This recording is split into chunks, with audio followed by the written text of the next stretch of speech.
여러분, 우리는 얼만큼 금식하고 얼만큼 기도하고 얼만큼 성경을 읽어야 경건한 그리스도인일까요?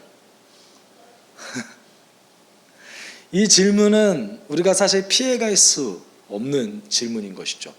우리는 과연 얼만큼 시간을 할애해야 과연 하나님의 뜻을 따라 살아갈 수 있는 것입니까? 우리는 얼만큼 어느 정도로 헌신해야 하나님이 원하시는 그리스도인의 삶을 살아갈 수 있는 것일까? 라는 질문을 우리는 사실은 끊임없이 하게 됩니다. 이 질문에 대답하는 것은 사실 매우 힘듭니다. 그리고 이 질문 자체도 매우 모호한 성격을 가지고 있죠. 심지어 성경에서도 너희는 얼만큼 기도해야 내가 원하는 그 목표에 다다를 수 있다 라고 얘기는 안 하시죠. 뭐라고 얘기하시죠? 그렇죠. 범사에 감사하라, 항상 기뻐하라, 쉬지 말고 기도하라. 이게 주님의 뜻이다. 어떻게 쉬지 않고? 솔직히 목사로서의 질문은 사실 저의 삶의 일부와도 같은 질문과도 같습니다.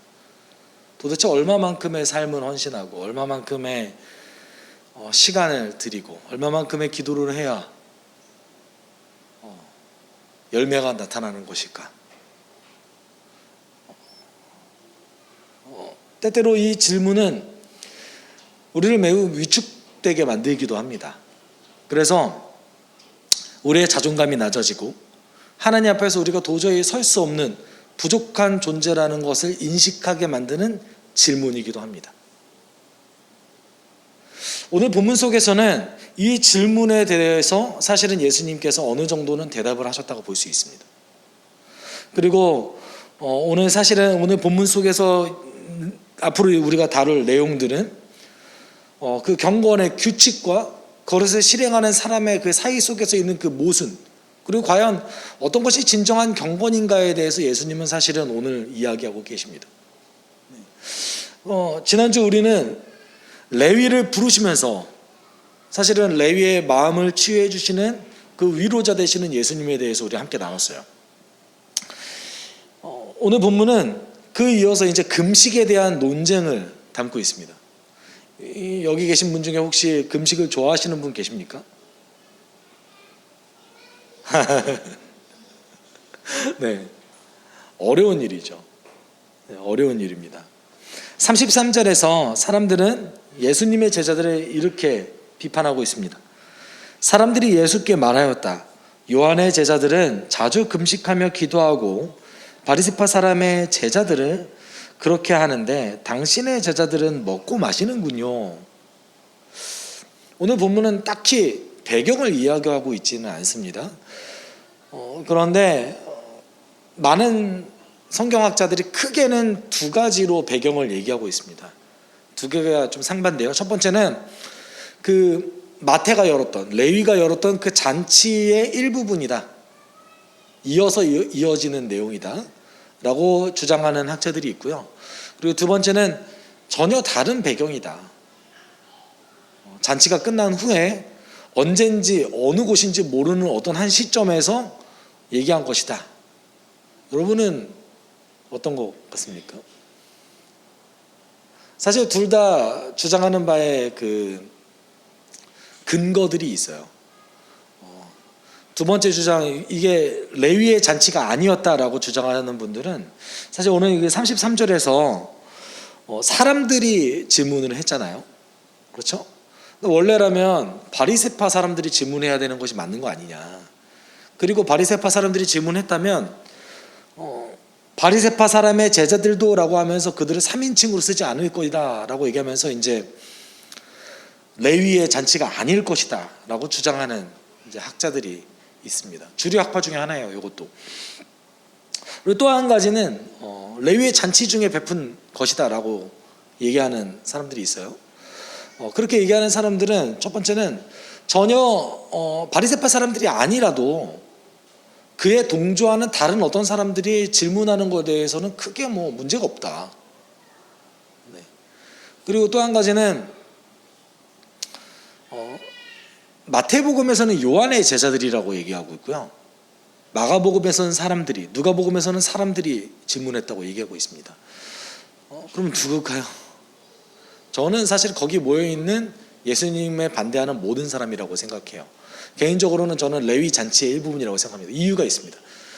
우리가 레위가 사실 마태로 가정하잖아요. 마태가 썼던 마태복음에서는 그 즉시 그 사건이 일어났다는 것을 이야기하고 있어요. 그러니까 그 곧바로 곧이어 요한의 제자들이 질문했다라고 얘기하고 있습니다. 아마도 마태의 기술이 조금 더 정확하겠죠. 자기 잔치니까. 자기가 열었던 잔치의 저기 아닙니까? 요한의 제자들이 아마 질문했을 겁니다. 그런데 마가복음, 누가복음은 사람들이라고 얘기했던 거죠.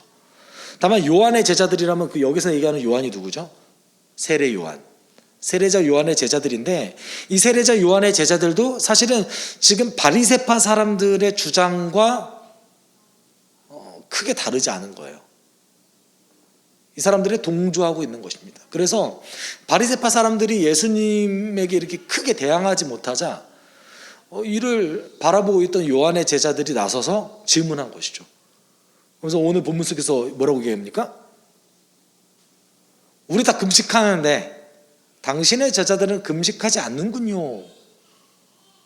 먹고 마시는군요. 아마도 이랬겠죠. 지금 현재 잔치 속에서 아주 풍족하게 먹고 마시고 있는 제자들을 보면서 비꼰 거겠죠. 저들이 저렇게 먹고 마시는데 왜 금식 안 합니까? 이렇게 얘기한 거예요. 여러분, 금식은요, 구약 성경에 굉장히 많이 등장하죠. 굉장히 많이 등장합니다. 근데 보통은 언제 금식합니까? 제가 질문을 이지선다로 드릴게요. 첫 번째, 기분 좋을 때, 아주 좋은 일이 있을 때 금식한다. 두 번째, 부정적인 거나 어려운 일이 있을 때 금식한다. 보통 언제 금식하죠? 그렇죠. 두 번째, 굳이 금식하는 이유는 내가 심각하게 범죄를 저질러서 회개를 하던가, 다윗과 같이 나라의 멸망의 기로에 서 있던가, 또는 아주 심각한 그 상황이 내 안에서 벌어진다든지, 금식할 만한 이유가 등장하는 것이죠. 구약성경에 금식할 만한 이유가 등장합니다. 그리고 모세율법에서는 레위기 16장에 의하면 대속죄일 때 금식합니다. 이스라엘 전체가 1년에 한 번인 거죠. 그러면 예수님 시대에는 어떻게 금식했을까요? 이스라엘 사람들이 금식할 만한 이유를 좀 찾는데 몇 가지 이제 안 좋은 사건들을 기념하면서 금식해요. 사실은 첫 번째는 모세율법에서 얘기하는 대속죄일. 이때는 율법이 얘기하고 있으니까 모두 다 금식을 합니다. 두 번째는 예루살렘이 멸망한 것을 기념하면서 금식했어요. 요거를 총 3번 했습니다. 그래서 온 백성이 1년 중에 4번을 금식했어요. 이것보다 조금 더 나아가서 내가 좀 특출나 라고 얘기하는 이 바리새파 사람들은 조금 더 했어요. 얼마나 했을까요? 일주일에 2번, 월요일과 목요일날 금식했습니다. 이렇게 열심히 있었던, 금식에 굉장히 큰 열심을 가지고 있었던 바리새파 사람들, 그리고 이 사람들을 따라서 누구도 같이 금식했대요? 요한의 제자들도 금식했대요. 왜 금식했을까요? 좋은 일 때문에 금식하진 않잖아요. 그렇죠? 저는 아직까지 밥맛이 없어봤다. 언제 없을까요? 예전에 제가 이제 그 군생활 대신에 산업체 근무했을 때 땡볕에 나가서 한 3-4시간 이렇게 일해야 될 타임이 있어요. 이러면 이제 입맛이 없거나 이럴 때가 있죠. 몸이 너무 지치거나 또는 마음이 너무 상해 있거나. 근데 전 마음 상한 것 같다가는 밥맛이 없지는 않더라고요. 네. 몸이 엄청 지쳐 있을 때 뭐 입맛이 잠깐 없을 수는 있죠. 네. 왜 이들이 금식했을까요? 하나님의 구원이 이루어지길 금식했어요. 로마의 압제로부터 하나님 우리를 벗어나게 주님 도와주십시오. 그 선지자들의 얘기했던, 선지서에 예언되었던 그것을 지금 이 순간에 이루어 주십시오 라고 얘기하면서 금식했어요. 그것도 몇 번? 일주일에 2번. 대단하죠. 대단한 사람들이에요 사실은. 이렇게 금식한 사람들에게 예수님은 뭐라고 얘기했을까요? 조금 이상한 얘기를 하세요. 또 우리가 사실은 예수님 시대에 우리가 살았고 우리가 예수님을 직접 목격했다면 우리가 예수님 믿을 수 있었을까? 저는 가끔 그런 생각을 좀 해봐요. 왜냐하면 그동안에 있었던 그 상식을 다 무너뜨리시거든요. 종교적인 어떤 관념들을 다 무너뜨리세요. 오늘도 마찬가지십니다. 오늘도 이렇게 얘기하세요. 예수께서 그들에게 말씀하셨다. 너희는 혼인잔치의 손님들을 신랑이 그들과 함께하는 동안에 금식하게 할 수 있겠느냐? 그러나 신랑을 빼앗길 날이 올 터인데 그날에는 그들이 금식할 것이다. 이게 도대체 뭔 말입니까? 결론 지어서 얘기하면 이겁니다. 너희들이 그렇게 바랐던 구원 이루어졌다. 너희가 금식해서 요구했던 것이 이미 이루어졌는데 왜 아직도 금식해? 이 얘기하신 거예요 사실은. 여기서 얘기하는 신랑이 누구죠? 구원자 예수죠. 그리고 잔치집 사람들은 뭐예요? 예수님과 함께하는 그 제자들을 사실 얘기하고 있는데, 기쁜 날에 뭐하러 금식해? 이 얘기예요 지금. 야, 너 좋아해야지. 왜 금식하고 있어? 너가 그렇게 간절히 기도했던 것들이 이루어졌잖아. 좋아해야지. 이런 거예요. 마치 수능 시험을 정말 열심히 공부했던 사람이 수능 만점을 받았어요. 다음 날에 공부하는 것과 동일한 거죠. 내가 수능을 만점을 받았는데 다음 날에 9시부터 나가서 독서실에 가 있는 거예요. 현진자매 이렇게 할까요? 어떻게 하죠? 그 다음 날에? 9시에 일어나지도 않아요. 만점 받은 친구가 왜 그러고 공부합니까? 바로 놀아야죠. 구원이 이루어졌어요. 기쁜 날이에요. 잔치를 즐겨야죠. 예수님 지금 와 있는 상태는 예수님이 보시기에는 지금 기쁜 날이다. 너희가 원했던 그 구원이 이루어진 거 아니냐. 그렇잖아요. 왜 금식하냐?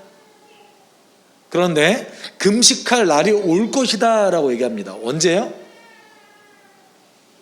신랑을 빼앗길 날. 이 날에 대해서 사실은 언제일까요? 물론 당연히 예수 그리스도의 그 죽으심과 관련이 있습니다. 예수님을 강제로 빼앗기는 그 시기.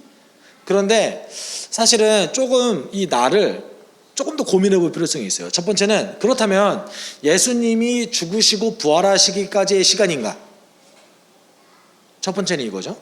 두 번째는 그럼 예수님이 죽으시고 부활하신 다음에 이 땅에 다시 오실 그때까지를 얘기하는 건가? 너무 길죠. 언제일까요?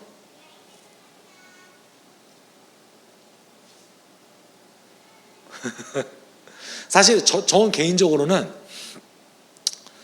저희에게 있어서는 두 번째가 해당되고요. 제자들에게 있어서는 둘 다 해당되는 것 같아요. 사실은 그 서구권의 학자들이 좀 나누는 걸 좋아해요. 뭐가 옳다라고 하면서 나누는데 제가 볼 때는 굳이 나눠 놓으시긴 했는데 둘 다 나쁘진 않은데 라는 경우도 좀 있습니다. 제가 한국인 입장에서 이제 시각으로 바라봤을 때 당연히 예수님이 죽으시고 부활하시는 그 시기 동안에 금식해야죠. 금식하겠죠. 그런데 그 이후에도 예수님의 제자들은 금식했습니다. 왜냐하면 환난과 시험이 기다리고 있었거든요. 예수님 요한복음 가운데 뭐라고 얘기하셨습니까? 너희가 환난과 시험이 기다린다 하나 담대하라. 내가 세상을 이겼노라. 그런데 그 세상을 이긴 예수님을 따르기 위해서는 죄악을 가진 우리 입장에서는 금식할 필요성이 있는 거예요. 어찌되었건 예수님의 죽으심 이후, 그 이후에 제자들이 금식할 것이다 라고 예수님 얘기하고 계십니다. 그렇다면 조금 더 정확하게 지금 예수님과 제자들이 함께하고 있어요. 공생의 기간, 이 3년의 기간을 예수님 뭐라고 얘기했어요? 잔치라고 얘기했어요. 아주 기쁜, 당연하죠. 잔치일 거예요. 왜냐하면 하나님의 구원을 기대하고 봤던 사람들, 그리고 예수를 믿는 사람들 입장에서는 가는 곳곳마다 기적이 일어나고, 가는 곳곳마다 예수님의 그 말씀이 선포되어지고, 가는 곳곳마다 하나님이 살아계신다는 걸 직접적으로 눈으로 보고 경험하는 순간들이기 때문에 그렇습니다. 그런데 예수님이 죽으시고 하늘로 올라가신 다음에 우리가 그걸 날마다 경험할 수 있습니까? 이제 본격적으로 시험의 시기가 찾아온 거예요. 우리가 신학적으로는 그 시기를 보통 이렇게 얘기합니다. 말세라고 얘기합니다. 세상의 끝부분이라고 얘기하는 것이죠. 그래서 사도들이 이 시기를 공통적으로 얘기하는 그 표현들이 뭡니까? 시험의 시기, 환난의 시기라고 얘기하고 있죠. 성도들이 감당해야 되는 이 시기는 이제 잔치는 끝났어요. 그렇기 때문에 금식할 것이다 라고 예수님 얘기하고 있습니다. 근데 더 중요한 사실이 오늘 34절, 35절에 사실 숨어 있습니다. 예수님은 금식을 나쁘게 보지 않으셨어요. 예수님 금식을 그래도 굉장히 좋게 보신 거예요.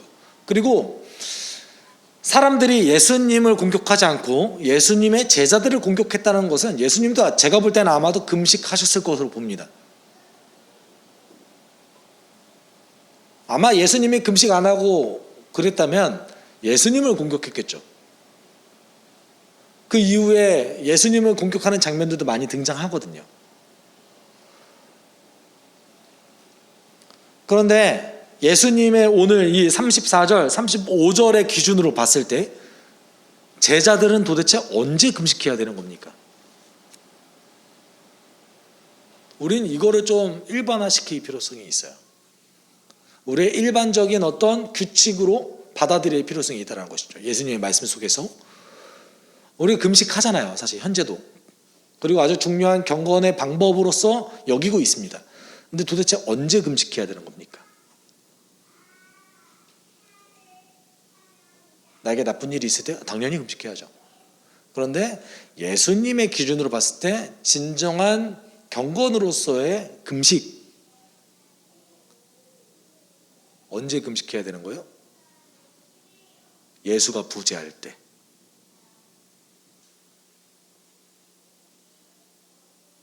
내 삶 속에 예수가 영향력을 미치지 못할 때,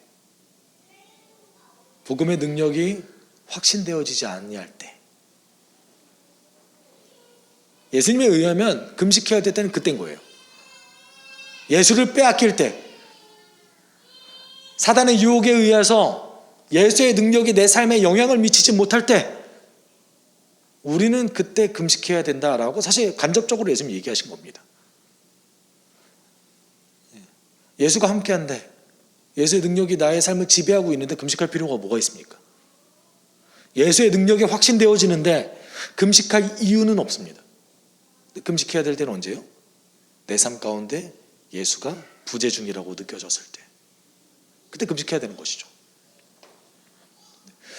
그렇다면 예수님이 이제 여기까지만 얘기하신 것도 아니에요. 더 근본적인 걸 다루십니다. 도대체 너희들은 나를 왜 공격하느냐에 대한 근본적인 질문은 사실은 그 뒤에 던지시는 거예요.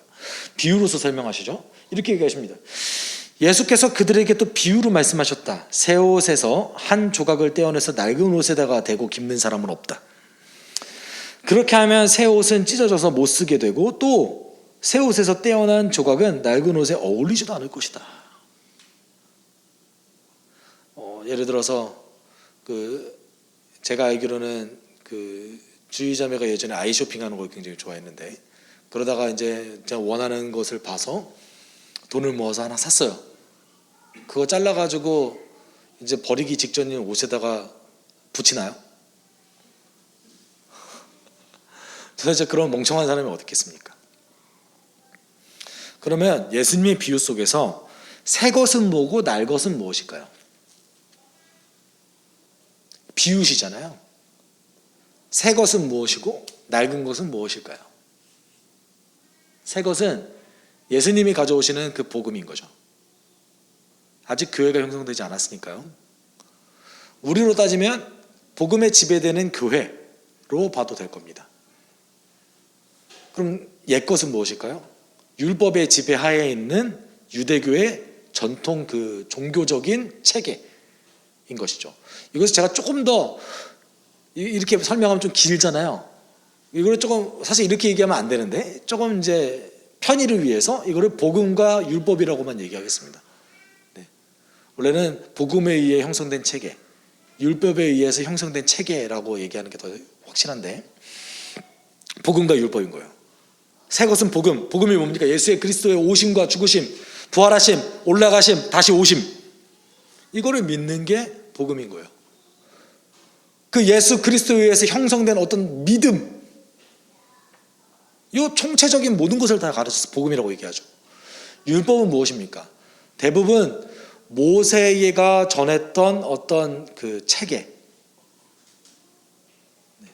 십계명을 중심으로 발전시켰던 그 체계, 율법이죠.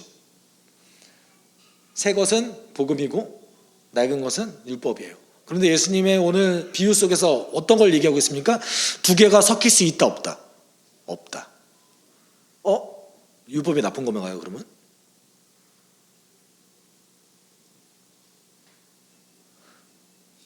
율법 좋은 거잖아요. 율법 안에 복음의 그 그림자까지 있잖아요. 그런데 왜 예수님이 이렇게 도저히 섞일 수 없다? 이래서 바울이 아주 적절하게 잘 설명했습니다. 바울이 갈라디아서 3장 24절 25절을 통해서 이렇게 설명했어요. 함께 읽었으면 좋겠어요. 함께 읽겠습니다. 시작. 그래서 율법은 그리스도께서 오실 때까지 우리에게 개인교사 역할을 하였습니다. 그것은 우리로 하여금 믿음으로 의롭다 하심을 받게 하시려고 한 것입니다. 그런데 그 믿음이 이미 왔으므로 우리가 이제는 개인교사 아래 있지 않습니다. 아멘. 바울이 설명하기엔 이거예요. 율법은 복음을 믿게 하기 위해서 준비시키는 어떤 그 가이드 역할을 하는 것이지 복음 그 자체가 될 수 없다. 예수님께서 이미 오신 상태이므로 이 율법이 더 이상 이제 가이드 역할, 개인교사 역할을 할 수 없다 라고 얘기하고 있는 겁니다. 바울조차도 율법과 복음은 다른 것이며 섞일 수 없다라는 것을 얘기하고 있는 것이죠. 율법이 나쁘다는 게 아니에요. 그런데 율법이 신앙에 있어서 결정적인 역할을 하는 요소가 이제 더 이상 아니다 라는 것이죠. 예수께서 오시기 전에는 그러면 결정적인 역할을 했나요? 안 했나요? 했다라는 얘기인 거예요. 했다라는 얘기인 거예요. 예전에는 그 역할을 했지만 예수께서 이미 우리가 실제로 눈으로 볼 수 있는 그 믿음의 대상이 이미 오셨기 때문에 필요 없다라는 것이죠. 더 이상. 마치 이런 거예요. 여러분 그 영화 볼 때 티저 영상 뜨잖아요. 예고편 떠요. 그렇죠? 예고편이 본편과 같을 수 있습니까? 네. 요새 그 배우 마동석 님이 헐리우드에 진출하셔서 예고편이 딱 뜨던데 그거 보면 끝나는 건가요? 아니죠.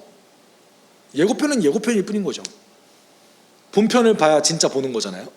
그렇죠? 그 누구도 예고편만 보고 나 영화 봤어 이렇게 얘기하는 사람 없어요. 마치 율법만 알고 나서 나는 복음에 대해서 이해했어 라고 얘기하는 거는 예고편만 본 거예요. 바울이 아주 적절하게 설명한 것이죠. 당연히 섞일 수 없는 성격인 거예요.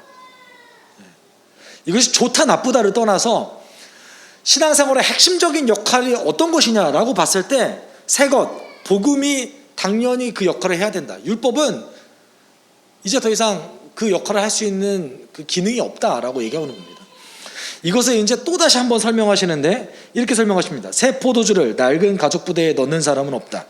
그렇게 하면 새 포도주가 그 가죽 부대를 터뜨릴 것이며, 그래서 포도주는 쏟아지고 가죽 부대는 못 쓰게 될 것이다. 새 포도주는 새 부대에 넣어야 한다.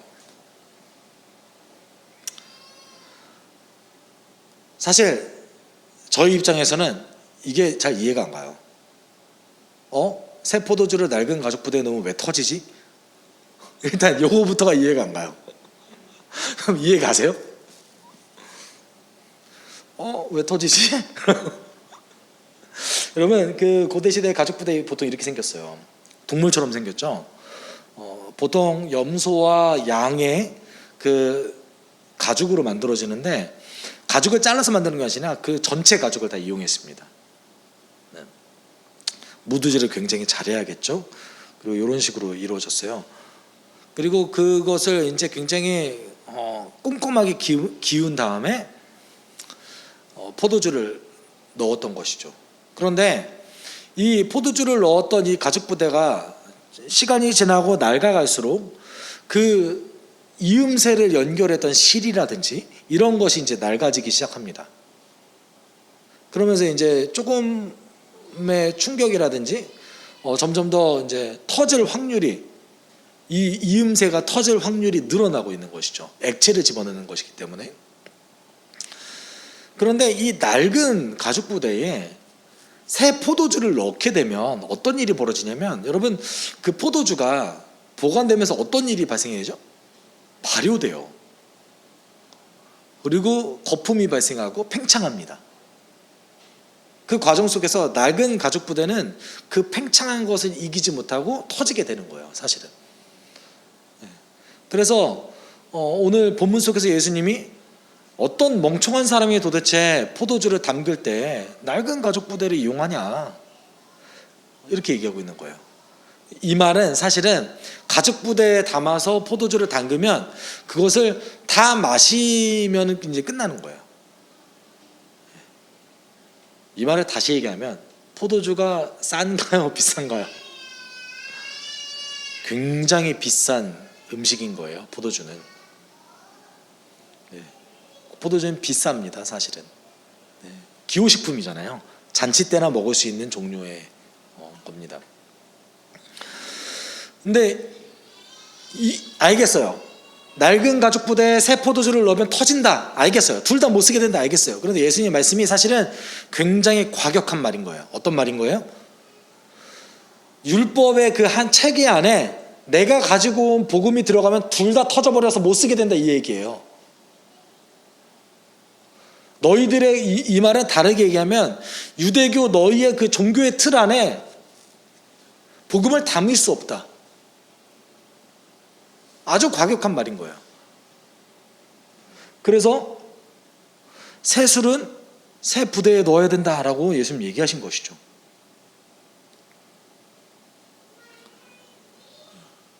그리고 마지막에 결론을 이렇게 맺습니다. 묵은 포도주를 마시고 나서 새 포도주를 원하는 사람은 없다. 묵은 포도주를 마신 사람은 묵은 것이 좋다고 한다. 그럼 보통 포도주가 오래될수록 비싸잖아요. 그렇죠? 그럼 이 말은 옛 것이 좋다는 얘기인가요?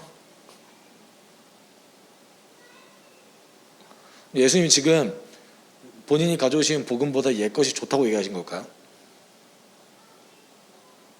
이게 사실 글씨로서 성경을 해석하는 데의 어려움이 이런 거예요. 그냥 놓고만 봤을 때는 그렇게 해석할 수도 있기 때문에 그런 것이죠. 저는 두 가지 의도가 있다고 봅니다. 첫 번째는 예수님 시대에 있었던 그 율법의 체계 속에서 아주 헌신적으로 살았던 그 사람들, 대표적으로 바리새파 사람들, 서두개파 사람들, 율법학자들, 이들은 새 것을 받아들이지 않을 것이다. 저는 이 뜻으로 해석합니다. 그리고 두 번째는 옛 것에는 새 것과는 다르게 어떤 더욱 좋아 보이는 요소들이 있다 라는 뜻으로도 저는 받아들입니다. 여러분, 비교를 해보죠. 이제 새롭게 시작되는 복음에 의한 교회와 아주 고도로 발달되어 있었던 율법 체계가 있는 이 유대교 회당, 아무것도 모르는 사람들이 보기에 어떤 것이 더 좋아 보일까요? 회당이 훨씬 좋아 보일 겁니다. 왜냐하면 회당은 건물도 있고요, 안에 율법 체계도 있고요, 하나님 말씀도 잘 배치되어 있습니다. 교회는요, 건물이 없어요. 일단 우리 같은데. 두 번째는 성경도 배치할 돈이 없었어요. 사람은 많았나요? 아니요. 유력한 사람들은 대부분 교회를 안 갔어요.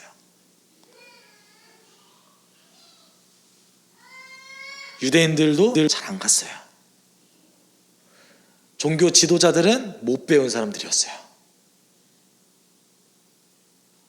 뭐가 더 좋아 보이나요? 유대교 회당이 압도적으로 좋아 보입니다. 지금이야 교회도 역사가 있고 갖출 것을 다 갖추고 그동안에 우리의 역사 가운데 많은 것을 우리는 얻었지만 예수님의 비판 속에서는 어떤 게 있는 거예요? 옛것에 좋아 보이고 보암직한 것들이 있다 라는 것이죠. 네. 그래서 그 속 안에서 푹 빠져 사는 사람들의 입장에서는, 그 맛을 본 사람 입장에서는 새 것을 찾지 않는다. 이 말을 그럼 우리식으로 바꿔서 얘기한다면,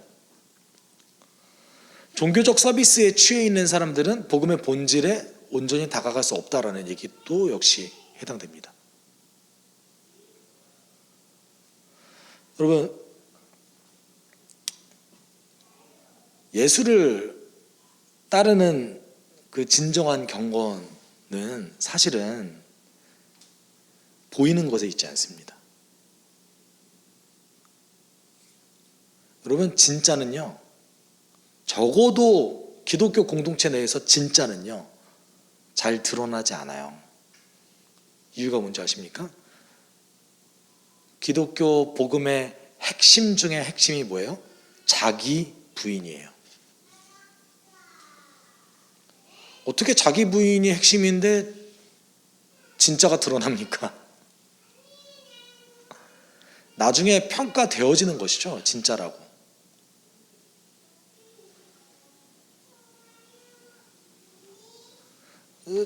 사실 그래서 제 개인적으로 하는 습관들이 조금 있는데, 좀 나쁠 수도 있는데, 저는 유명한 것을 잘 믿지 않습니다.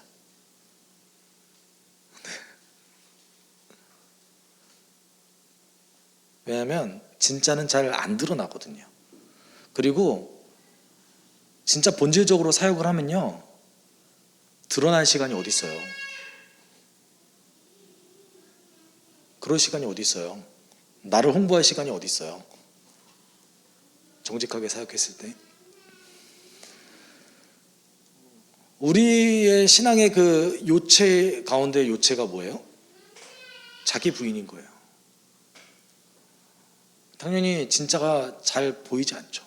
분별력이 있는 사람들이 보셔야 진짜가 잘 보일 겁니다. 오늘 본문 속에서 예수님은 경건의 핵심을 얘기하셨어요. 이미 뭐예요? 본인 스스로에 대한 존재인 거죠. 예수 그리스도. 너희 왜 금식해? 이 질문 하신 거나 마찬가지예요. 내가 없을 때 금식해야지. 내가 너의 삶에 영향력을 미칠 때 금식해야지. 왜 다른 이유로 금식하지?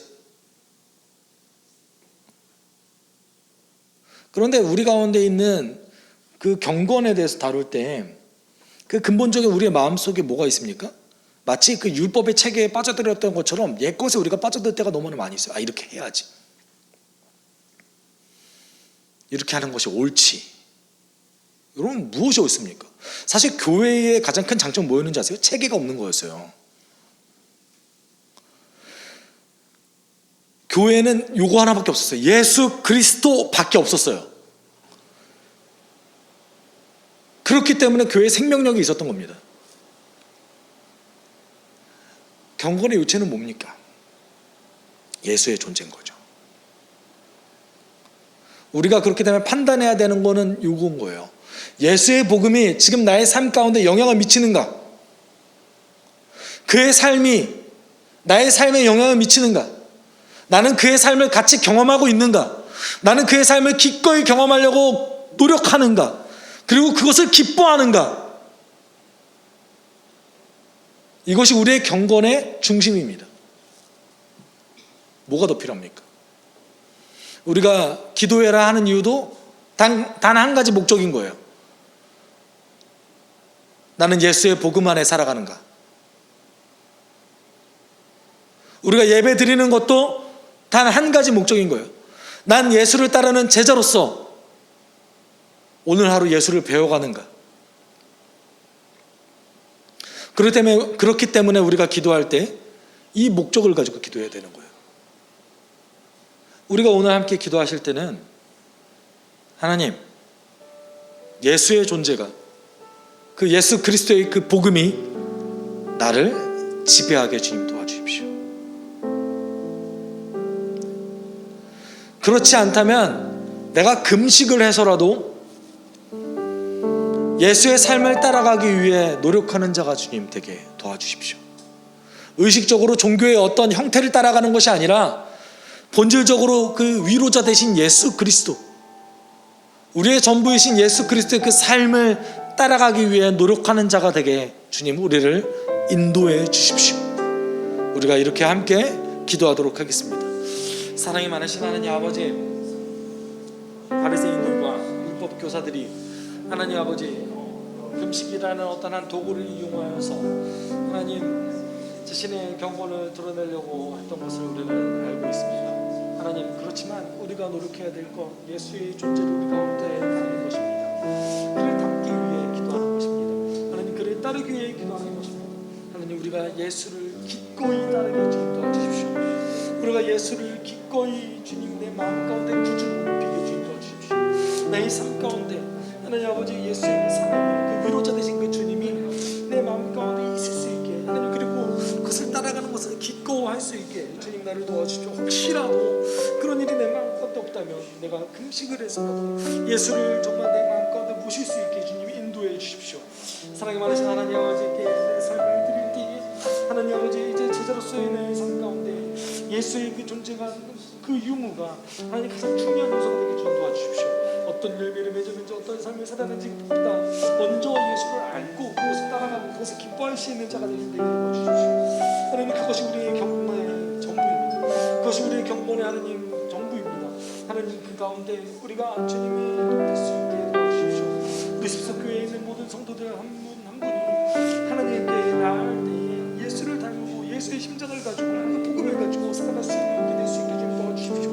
하나님, 그 어떤 진행보다, 그 어떤 놀라운 정교한 어떤 종교적인 형태보다, 하나님, 어떤 센스 있는 사역보다 더 중요한 것이 예수의 삶이, 예수의 그 능력이 나를 지금 지배하고 있는가인지 주님 내가 분명히 따지고 나아갈 수 있는 능력을 주님 도와주십시오. 주님 역사하실 줄 믿습니다. 주님 인도하여 주옵소서. 사랑이 많으신 하나님 아버지 감사합니다. 하나님, 오늘 하루도 예수를 알고 예수를 따르길 소망합니다. 주님, 우리가 기꺼이 그 주님의 삶에 나의 삶을 맞춰 나갈 수 있게 주님 도와주시옵시고, 그것을 알고 위로자 되신 예수 그리스도, 능력 되신 예수 그리스도를 내 삶에 모시고 그 능력 있는 삶을 살아갈 수 있게 주님 도와주시옵소서. 혹시라도 그러지 않다면 우리가 결단하고 금식해서라도 예수님이 내 삶에 영향을 미칠 수 있는 그런 진정한 성도의 삶을, 제자의 삶을 살아갈 수 있게 우리를 역사하여 주옵소서. 감사드리며 거룩하신 예수 그리스도의 이름으로 기도드립니다. 주 예수 그리스도의 은혜와 하나님의 사랑과 성령의 교통하심이 예수 따라가기를 소망하는 성도들 위해 이제로부터 영원토록 함께 있을지어다. 아멘.